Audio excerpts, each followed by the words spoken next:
Coming up on the Suze Orman Show. How solving a financial problem today might create a bigger one for you in the future. Also, a Suze follow-up. Their finances really are far worse than they were when they first came to me. But yet you say that you are happier than ever. Well, that part doesn't make me happy at all. And you ask me, can I afford it? And you explore where they think Amelia Earhart crashed. It's outrageous and crazy, but it's something that I am fascinated by. I love this.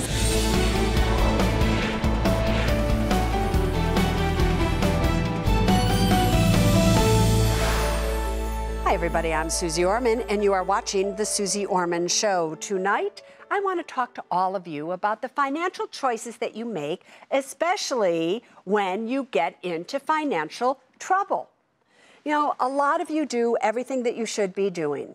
You're saving for retirement, you have money in a retirement account, you have money in an emergency fund, everything's going right, and then things start to go wrong for whatever reason.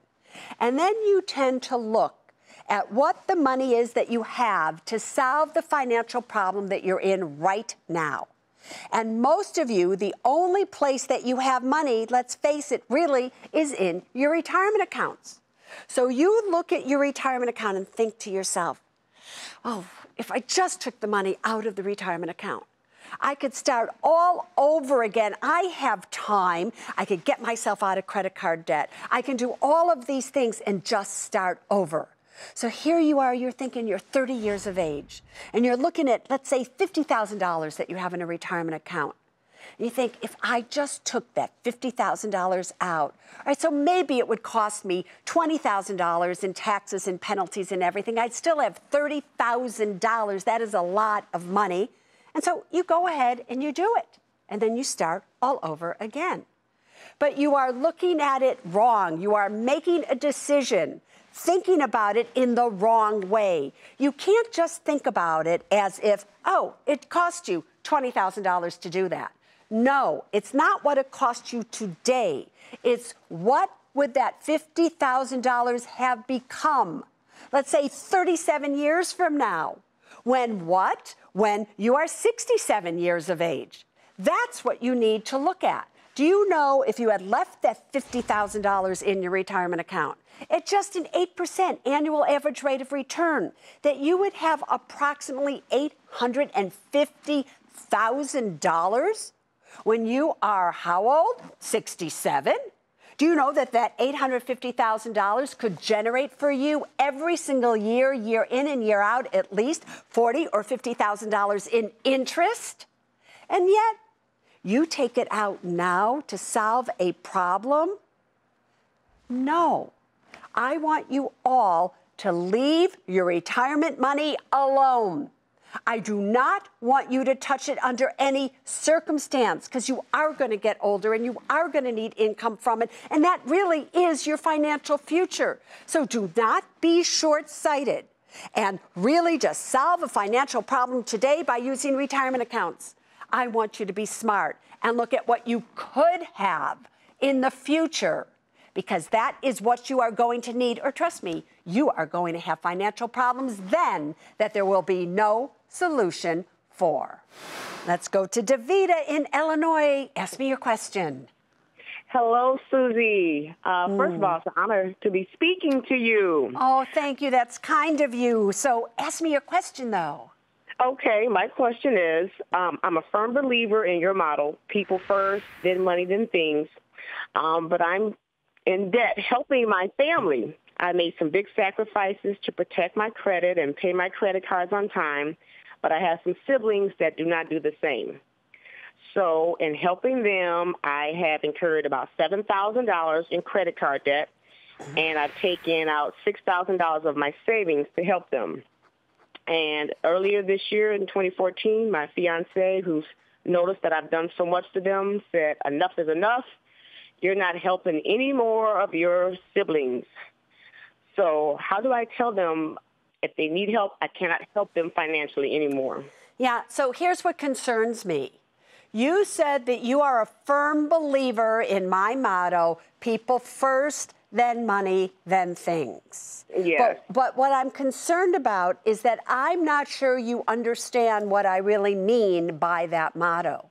Because when I say people first, I mean you. You have got to put yourself in front of what money can buy.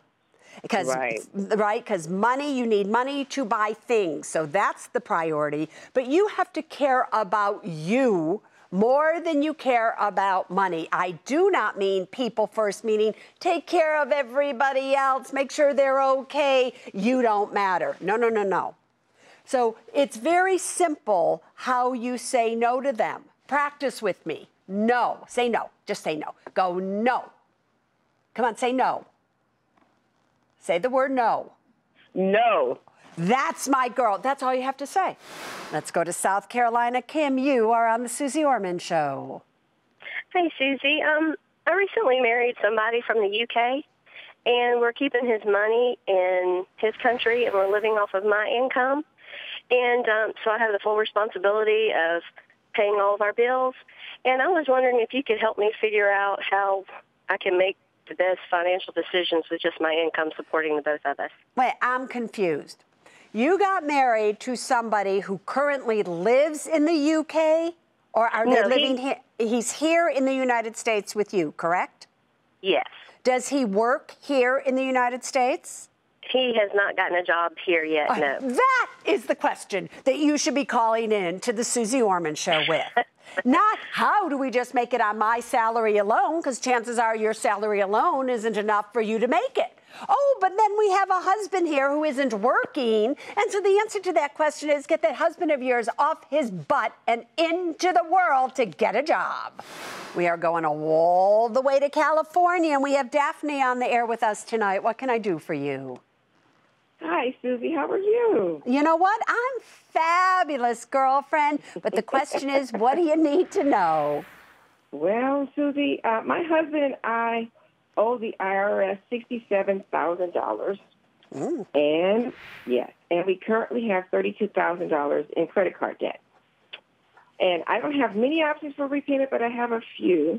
And I'm considering taking out, one of them is taking out a loan from my Vanguard retirement plan to pay a portion of the debt, and possibly use a 0% interest credit card offer to pay the IRS. What do you think I should do? Boy, you know, here's the thing. Can you just tell me, Daphne, how much income? First of all, how old are you and your husband? I'm 50. He's 54. 50 and 54. And how much do the two of you make per year? Together, we are in the $250,000 range. All right, so you're making a lot of money, so you can afford the fact that you have about $100,000 of debt altogether. I would not be taking money out of a retirement account on any level because you're still young enough that if you did just a withdrawal, then you're going to pay ordinary income taxes on it, and at $200,000 a year, it's going to be a lot, especially in California. You're at about the 50% tax bracket, state and federal. Plus, you're going to pay a penalty to get it out. So I wouldn't do that. I wouldn't be taking any loans from 401ks. If you have this money, you can put it on a credit card, and they'll give you that much. All right, that's one way to do it. But, you know, the truth of the matter is, I think you should be working out a payment plan with the IRS so that at $67,000, they'll charge you an interest rate, but that you just pay them over time, and you should get that going for yourself right away and deal with them. If you need professional help, you might want to hire a tax lawyer that you choose, you go to help you put all this together for the, you know, with the IRS. But you should just do that. As far as your credit cards go, if you don't have the money to pay them and they're at a high interest rate, you might want to go under a debt management program from NFCC at nfcc.org or ACA.org to get the interest rate down. But with $200,000 of income, you should easily, over time, be able to tackle both of these debts. Coming up next is Susie Follow-Up. You personally have given up a lot for Ben to live his dream. You've given enough, don't you think? You have given enough. And later, when wanting something, ask me, can I afford it? I would love to go to Las Vegas for the weekend, especially to do the meet and greet package to see Britney Spears live. You got to admit the girl had an incredible comeback, don't you think? I know.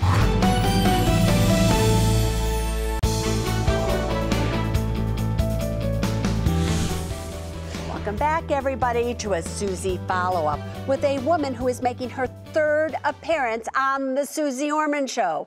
Maybe 3 times the charm for Michelle. It's mindless spending and mindless eating. When we first met Michelle in 2009, she knew how she and her family had gotten into trouble, but she didn't know how to get out. You are spending $500 a month on fast food, and you literally are finding yourself gaining weight, having bounced checks, credit card debt, taking loans from your 401k just to get by. Michelle had a lot on her shoulders. She had 2 children and another on the way, while her husband Ben was only working part-time and interning for free, trying to break into the film industry. I do. I carry everything. I gave her an action plan, including exercising every day, cooking rather than relying on fast foods, and having a serious talk with her husband. You need to sit down with that husband of yours. And if he loves you as much as you love him, you need to say to him, I am so sorry, but you no longer can live the life of a dreamer. We have a child on the way, and you are going to have to change your ways right here and right now. A year later, Michelle came back to give us an update. Look at you, girlfriend. Let's get everybody to look at you right now, and can we pull up the side-by-side? There's a tremendous difference in your gleam, in everything, than what you looked like 1 year ago when you first came out. All right, the show ended, and what did you do? Went home, basically made a date with Ben and was like, we have to sit down and do this. We can no longer be blind to these charges, what we're doing with our lives. This is not where we want to be. I asked Michelle what she would tell others in the same situation. I would tell them just to be honest. I mean, it sucks to be on a budget. It's not fun. It's not fun knowing that you can't just plop down the credit card and do what you want to do, but you have to own it. And for so long, we didn't own it. Look at you now. Look how Suze. beautiful. Look at you. You look like your daughter. All right, so. Oh, nice. Thank you. Wait, I just have to do a side-by-side. Amy, who's the executive producer, can you bring up a side-by-side? Here we go, people. You're looking at it. Michelle from the very first time, and Michelle now, quite a few years later. So, my dear Michelle, catch me up right now as to what's happening in your life. Right now, we now live in Los Angeles. I have a great job. Ben is now working at another studio. So he is doing, or has his foot in the door to do exactly what he wants to do. So if we were going to look at your life right now, you've lost weight, you're Ben's for the first time, because remember, when we first met, he wasn't doing anywhere close to what he wanted to do. So for the first time, Ben is in the film industry doing whatever it is that he wants to do, and he's happy. Yes. You have moved, because you really loved Northern California, because I even saw you at a book signing there the first time. Yes. But you moved to LA. Yes. And would you say that you are happier than you have ever been? We are happy as a family. I still miss San Francisco. I always will. That's home to me. But we're all happy. But, I am looking at your notes that you did with the producer. And you did a tremendous sacrifice to get to where you are right now. You've liquidated all of your retirement accounts. I'd like everybody to just see right now where you are financially speaking, remembering that Michelle said she is happier and Ben is happier than they have ever been before. Their finances really are far worse than they were when they first came to me. They have only now $2,000 in a retirement account. But please remember, Michelle now is 37, Ben is now 40 with $2,000 in there. They only have $245 to their name in an emergency fund, and now we have $104,000 of consumer debt. We have $100,000 in student loans and $4,000 in credit card debt. Some of it is, in collection, but we still essentially owe that. So we have quite the negative net worth today, but yet you say that you are happier than ever. But when we also look at your monthly income now, we have a $212 a month deficit of you being able to pay your bills. Right. When you look at your money and you look at where you're going and that you're in deficit now, does it still, Michelle, seriously make you happy? Well, that part doesn't make me happy at all. I feel like we're starting over. I mean, we are. We're starting over from the get-go. So that's why I'm back again, because I need your advice. But it's not a good thing. We're having to pay for daycare, whereas Ben was helping out with that part-time before. But it's not good. It's not good. So we need a plan. You personally have given up a lot for Ben to live his dream. And I just think it's time now, with you having done everything, that it's also time for Ben now to be giving up some of what he's doing so that you can live your dream as well. And I just want you to remember that I've said that to you. Yes. You've given enough, don't you think? You have given enough. So here's the action plan that I really want you to do. There are 4 things that you have got to tackle. First, you have a new job. I want you to switch from the traditional 401k to the Roth 401k that they offer. So later on in life, when you withdraw it, all that money will be tax-free. Also, your employer matches your contribution up to 4.5%, but you're only contributing 3%. So I want you to contribute up to the point of the match. You cannot pass up free money.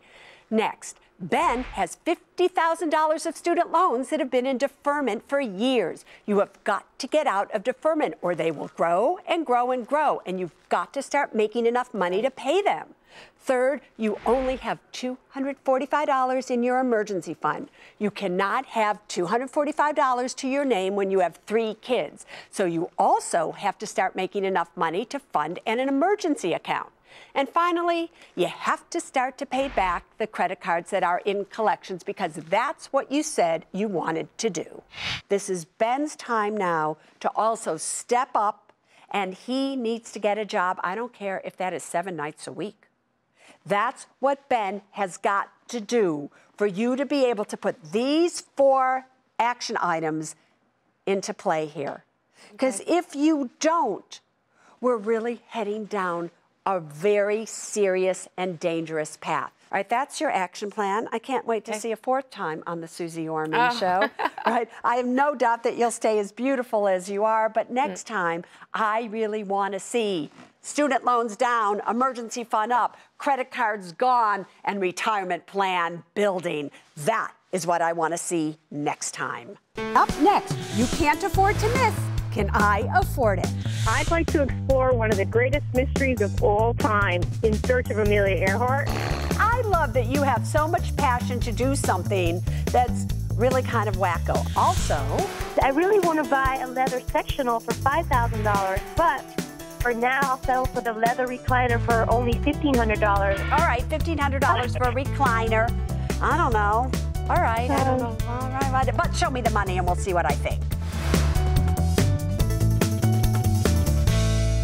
What do you want to buy? The Britney Spears Live Leather recliner garage edition with a mudroom for $40,000. Welcome back, my friends, to the Can I Afford It segment. This is where you call in, you tell me what it is you want to buy. I ask you a few questions, and then I tell you if you can afford it or not. Lauren, what do you want to buy? Hi, Susie. I love your show. I would love to go to Las Vegas for the weekend, especially to do the meet and greet package to see Britney Spears live. That would cost about $3,000, and that's for everything, including hotel and airfare. $3,000, the everything tour to meet Britney Spears live. You got to admit, the girl had an incredible comeback, don't you think? I know, so I really want to see her. Yeah, Britney, I'm rooting for you. I love that you did it against all odds. I remember when she was 14 and I met her at the Today Show. Anyway, sweetheart, show me the money. Okay, my monthly income is $7,450, and that includes $1,500 a month that I receive from my fiance to help cover some of the expenses. My expenses are $6,335 a month. The only debt that I have is my mortgage, and that's $180,000 on a 30-year fix. And in savings, I have $76,000 in liquid, $22,000 in investments, and $115,000 in retirement. And where are we spending this $3,000 from? From my liquid. So liquid, which brings us down to 73 approved. And the reason that I am approving you is very simple, is that you are 30 years of age. You have $115,000 in retirement. You're doing great. So go and enjoy yourself because you can afford it. All right. Liz, what do you want to buy? Hi, Susie. I would love to buy my daughter this really cute brand new swing set because she's really outgrown her current one. And it's only $220. It's only $220. And how long will it take for her to outgrow this one? I am going to guess about 5 or 6 years, because it says it's between the ages of about 5 and 13. All right, so $220 for a 5-year, investment, so to speak. Doesn't seem like it's so bad. Show me the money. Absolutely. My monthly take home is $1,100. My expenses are just $732, and I live rent-free with family. The only debt I have is a car loan for $6,600, which has less than 3 years left on it. In savings, I have $6,700 in liquid and $3,100 in my retirement fund. And how are you going to pay for this? Well, what's really cool is that with my job, being a school bus driver, I get called for field trips. And I happen to get some field trips coming up where I'm going to earn a little over $400 after taxes. And what I was hoping to do was take the money out of that, and after what I have left over, put the rest in savings. All right, so that doesn't seem so bad. So here, my dear Liz, can you afford the $220 for a swing set? You have been denied. And let me tell you why I'm denying you. I looked over your paperwork carefully. The reason that it doesn't cost you so much is your boyfriend pays for this, your grandma pays for that. I'm afraid that you aren't living a very realistic life, and at 29 years of age, we can change that for you. And I need you to get that you need to financially be able to swing everything in the future, not only for yourself, but for your daughter as well. So you are denied. It's just that simple. Michelle, what do you want to buy? Hi, Susie. We have a cloth sofa and a love seat, but I'm allergic to dust mites. So when I sit on the couch, I get allergy symptoms. I get itchy and bumps on my legs and arms. And I really want to buy a leather sectional for $5,000, but for now, I'll settle for the leather recliner for only $1,500 until my husband's loans are paid off, for the student loans. And have you gone into the store and sat on this recliner? Yes, I have. And you don't itch at all? No, because leather, you don't get dust mites on leather, so no, I don't itch at all. You don't itch at all, and so it's not like you could just go to a place and get a big thing of leather and then put it over your couch until you can afford what you really want and not itch. But all right, $1,500 for a recliner. I don't know. All right, I don't know. All right, but show me the money and we'll see what I think. Okay. Our take home is $19,700 a month. And that's only recent because my husband was in school for many years. Our expenses are $9,700 a month. Our debt is $228 on a 30-year fixed, and $154,000 for student loans. And we've spent the last few years getting them down to this. and $37,000 in car loans. In savings, we have $30,000 in liquid and $22,000 in retirement. And I just have to ask again, how much are your monthly expenses? The expenses are $9,700. Oh, so you knew that number right away. So $9,700, so $8,000, almost $10,000 a month. And you're going to pay for this out of liquid, right? We were thinking, we have a carpet credit coming from our builder for $2,600. We could either use that or we have a surplus of $10,000, like you said, so we could put some of that money towards it all. All right, so, we're looking at $1,500 when you're making $20,000 a month. You are denied. Oh, and the reason is you knew that you have $10,000 a month in expenses. That is $80,000 that you need in an emergency fund if something were to happen to your husband. You don't have enough in retirement. Here's what I would do. Get rid of that other stuff. Put some pillows on the floor. Sit on it on the floor. It's not going to be long at $20,000 a month until you have everything that you need. But right now, you can't afford it. Leslie, what do you want to buy? Hi, Susie. I'd like to explore one of the greatest mysteries of all time, In Search of Amelia Earhart. It is a tour that's set up by TIGAR, which is the International Group for the Historic Aircraft Recovery. And they take you on an expedition cruise that has lectures, geology, marine biology, and all these other topics. And you're on your way to Nicomoro Island, and you explore where they think Amelia Earhart crashed. But you become part of the crew, and you attend all these classes, and it's outrageous and crazy, but it's something that I am fascinated by. And do you know anybody else who has ever done this? No. So this is and you're going to do this all by yourself. Basically, yes. I love this. I have to say, Leslie, I love that you have so much passion to do something that's really kind of wacko, okay? But that's besides the point. Show me the money. Okay, my monthly take-home is $2,926, and my expenses are $2,911 a month. For debt, I have $45K on a 30-year fixed, and I have $58K on a HELOC, and I have $2,700 on a 401K loan, and $1,700 credit card debt at 0%. And I did just purchase a new car, and I have $20K in vehicle loan. And in savings, I have $3,600 in liquid, and in my 401K, I have $289,000. You're funny. How are you going to pay for this? Well, I have to put the deposit down in cash, and then I was going to use a 0% credit card to pay the difference. And the 0% is good for 15 months. And you do get that when you put something on a credit card, it's just because it's at 0% doesn't mean that it doesn't matter. It means you're still in credit card debt. You are denied.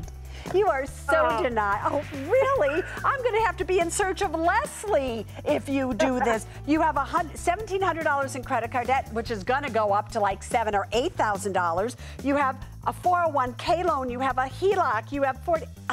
It's not even a happening thing here. All right, Lauren, what do you want to buy? Hi, Susie. We currently have a one-car garage, and my husband and I would really like to put on a garage addition with a mudroom for $40,000. The harsh winters in New England are really tough on our cars, so we want to add another car bay to make it a two-car garage. And also the homes in our neighborhood have two-car garages, so I'm hoping this will increase the value of our home. Yep. And while we're doing this, I'd like to add a mudroom to help with all the mess from my two boys and their friends and my husband. And if I just have to ask, if you didn't add the mudroom, would it be a whole lot less than the $40,000? It would be $30,000. Oh, $30,000. So another $10,000 for the mudroom so that you don't have to clean up after them. I got it, my dear Lauren. Show me the money. Okay. Our take-home is $7,000 a month. Our expenses are $5,269 a month. The only debt we have is our mortgage. That's $293,000 on a 30-year fixed. And in savings, we have $53,000 in liquid, $81,000 in investments, $337,000 in retirement, and $60,000 in 529 plans. And how are you going to pay for this? Well, I'd like to take $30,000 from our savings, and then $10,000 from a no-interest loan from my parents that can be paid back over time. All right, so $30,000 though, and then that brings you down to like $23,000, correct, in your emergency fund? Yes. Yeah, all right, so here's the real question. Should I approve or deny, Lauren? What do you think, everybody? I'll be giving my final verdict at the end of the show. Want to be part of the Can I Afford It segment? All you have to do is go to my website, SuzeOrman.com, and you'll find the information that you need to know there to come and play with me right here. And if we choose you to be on the air, we are going to send you a t-shirt with my verdict on it, just for you. Next, I tackle trending topics in Ask Suze. What I have a problem with is the 1 3/4%. Are you kidding me? And later, it's Suze 911, help for your money emergency. I owe $15K in back taxes, Suze. Yes.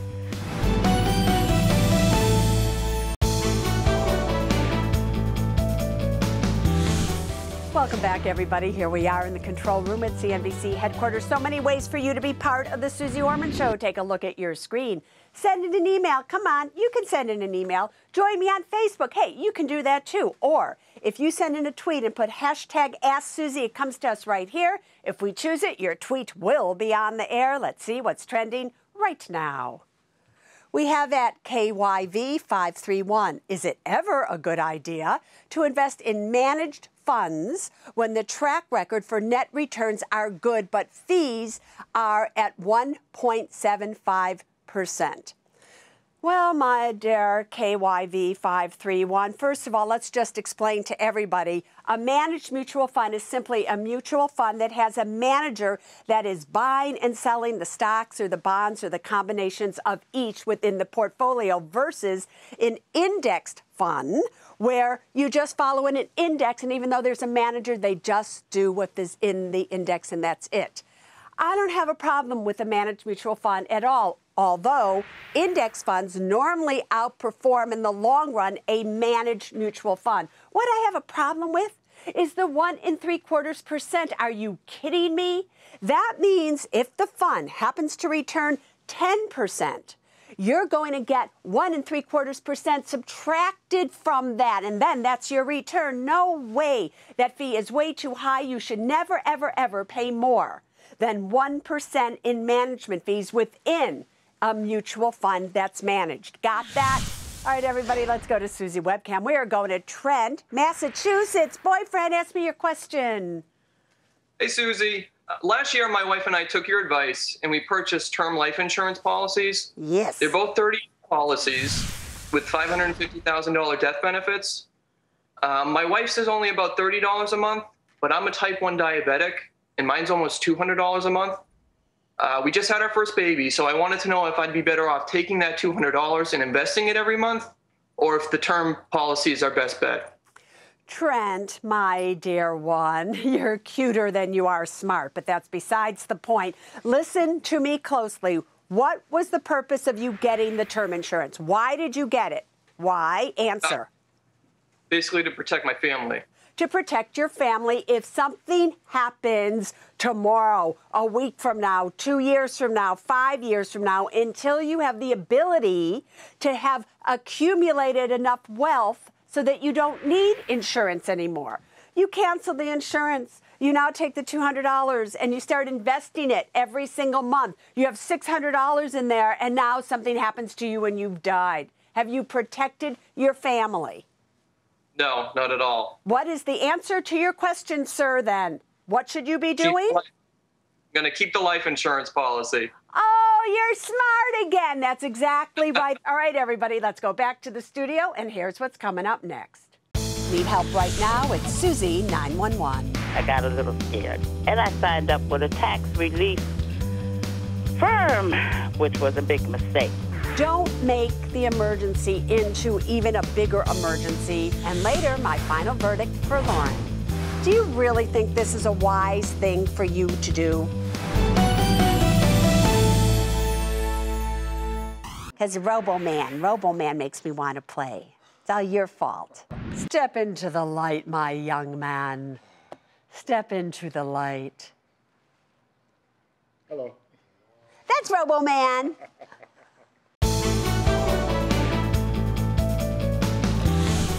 Welcome back, everybody. Guess what? It is time for Susie 911, where help for your money emergency is just a phone call away. Let's activate the call wall categories and find out what my next caller needs immediate help with.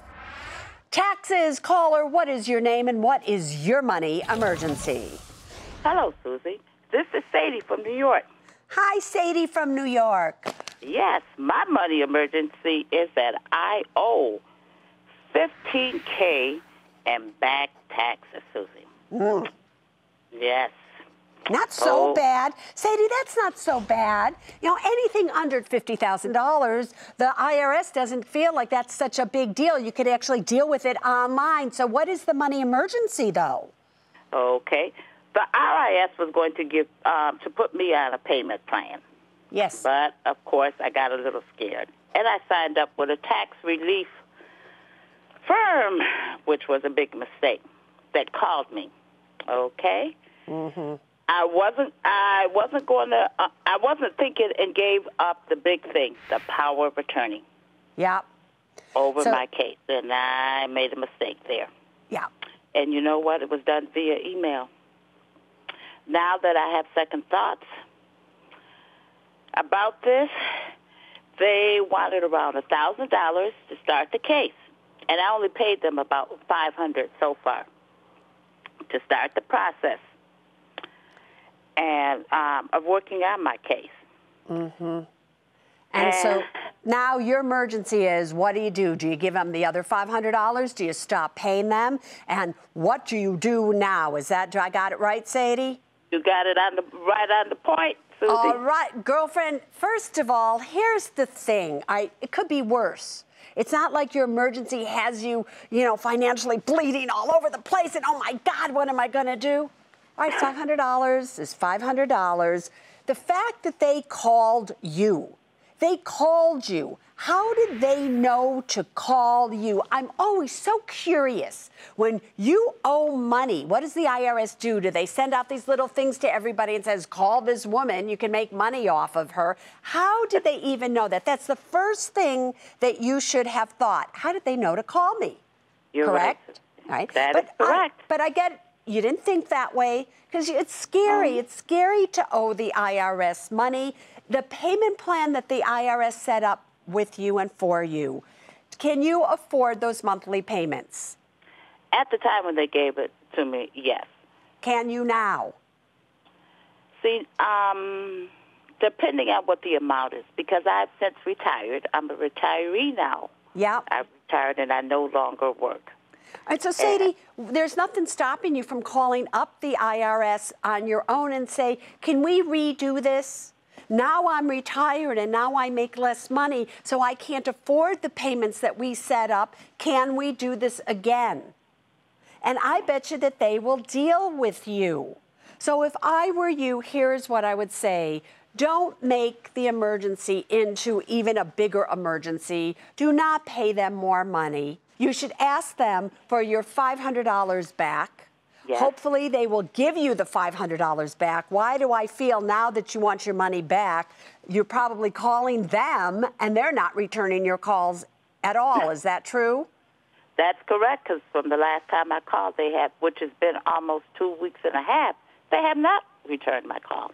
All right, so you may have lost that $500, but all right, it's a lesson that you've learned. It's not so bad. I would go back to the IRS. I would say, let's readjust my payments. Just deal with the IRS on this, but don't ever give up any of your rights again, especially to somebody who calls you, especially to somebody that you're not seeing face to face, and especially somebody that you're just dealing with over email. Really? Sadie, it's okay. You can do this. And if you have a money emergency and need my help, just go to my website, SuzieOrman.com, and hit Susie 911. My final verdict for Lauren is no. Are you ready for this? I am. All right, you sound a little sad there, girlfriend, like you think you know what's coming here. Welcome back to the Can I Afford It? Final Verdict. So earlier, Lauren asked me if she could afford to spend $40,000 to add a car bay and a mudroom on her home because the harsh winters are really taking a toll on her cars. We want to add another car bay to make it a two-car garage. And also the homes in our neighborhood have two-car garages, so I'm hoping this will increase the value of our home. So, hey, Lauren, are you ready for this? I am. All right, you sound a little sad there, girlfriend, like you think you know what's coming here anyway. Before I give you my final verdict, let's remind everybody about your money. Your monthly take-home is $7,000. Your expenses are $5,269. Your only debt is $293,000 on a 30-year fixed mortgage. In savings, you have $53,000 liquid, $81,000 in investments, $337,000 in retirement, and $60,000 in 529 plans for your two kids. And you plan to pay for this by taking $30,000 from savings and borrowing $10,000 from your parents. Lauren, yes. Any last words before I give you my final verdict? No. No. So do you really think this is a wise thing for you to do? I do. When we bought the house, that was one of the things that we had talked about that we really wanted to do. We don't typically do much to our house, and we just really wanted that extra garage, and we felt like if we were going to ever put a mudroom on, it just made sense to do it now. To do it all at once. So, okay, so $40,000, $10,000 from your parents, $30,000 from savings, which leaves you $23,000 in savings when you need at least $40,000 in savings. Therefore, you are denied. You cannot put protection of the cars, a mudroom, so it makes it easier, over the financial safety of you, your husband, and your children, and to go down to $23,000 alone in an emergency savings account. If anything happened with expenses of what you have, you are now putting yourself into financial danger, and I can't let you do it. That's my decision. But every one of you, you have a decision to make every single week. Do you get more educated? Do you learn about your money? Do you find ways to make more out of less? Because that's what happens here at the Suze Orman Show every single week. So join me next Saturday. But until then, there's only one thing that I want you to remember about your money, and it is this: people first, then money, then things. Now you stay safe. Bye-bye.